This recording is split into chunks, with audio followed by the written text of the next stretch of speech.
Twitter updates policies with more words on why it won't ban Trump. Twitter wants to be absolutely clear to everyone what's a good tweet and what's a bad tweet. And by good and bad tweets, we mean offensive and breaking Twitter's rules.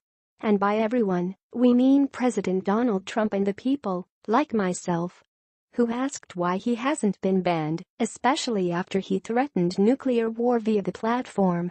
On Tuesday, Twitter updated its help center to include details on how Twitter reviews content and enforces its own rules. Within the update is a lengthy explanation on the importance of newsworthiness. That factor is considered for very important Twitter users like President Trump.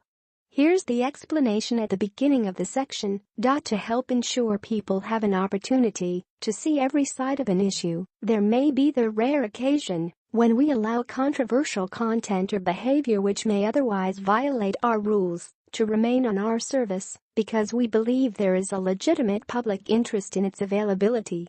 Each situation is evaluated on a case-by-case basis and ultimately decided upon by a cross-functional team. And here's where Twitter explains that, while a very important Twitter user's account could remain, an individual tweet could be deleted.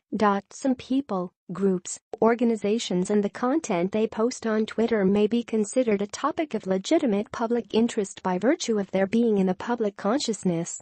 This does not mean that their tweets will always remain on the service.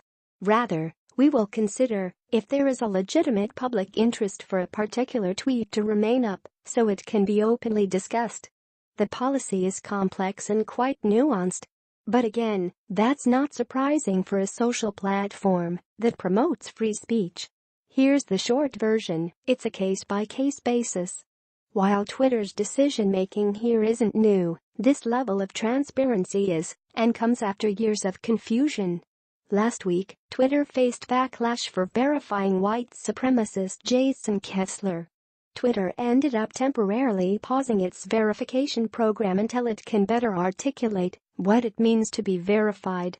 Hint: not an endorsement for white supremacy. As for President Trump on Twitter, a company spokesperson shared its newsworthiness policy in a statement last month in response to calls for Twitter to take action against the president's account for threatening North Korea.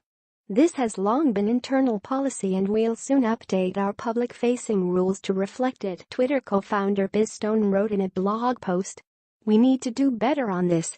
And will. And now we have it.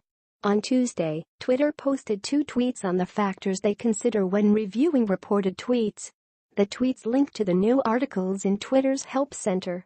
These messages followed a tweet Monday that announced Twitter had launched a new system to rank reports of content that violates its terms. Twitter doesn't disclose exactly how it chooses to prioritize. When asked if sexual harassment or graphic violence would rank higher, a Twitter spokesperson said Monday the company was not sharing more at this time.